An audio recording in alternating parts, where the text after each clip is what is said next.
Et ben ça y est, on est le lendemain du coup de la fameuse pluie donc que j'ai malheureusement subi hier soir. Et on a quand même pu aller rentrer du foin. Donc là je viens de finir de rentrer une parcelle de 6 hectares de première coupe, toujours en prairie temporaire.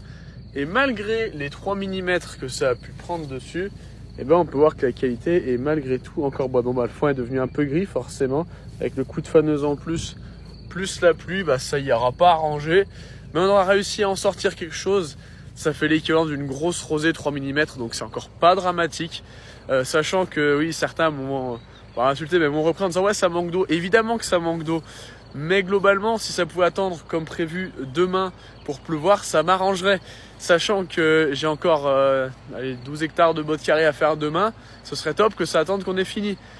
Pour tous ceux qui pareil critiquaient en disant bah ouais t'as pas regardé la météo, si on regarde 6 météos différentes 3 fois par jour, si ce n'est pas 4, je regarde une fois même à 4 heures. Donc globalement on ne va pas à l'aveugle faucher, et les orages malgré tout, bah, ça reste une science inexacte. Vous voyez, on a ce qui s'appelle le Revermont, le début de la montagne, et souvent ils viennent buter là, donc soit ils restent dans la vallée du Suran de l'autre côté, soit ils prennent l'idée de descendre comme hier soir, et là c'est la pluie assurée. On vient de finir, du coup il est 21h. La rosée commence à remonter, mais on a un super coucher de soleil. Oh là là, ça fait tellement plaisir de pouvoir se dire ça y est, le boulot est fini pour aujourd'hui. On va pouvoir aller chercher la tonaliser, je pense, pour pouvoir épandre le lisier sur toutes ces parcelles et faire 2-3 petites photos de coucher de soleil. C'est toujours sympa.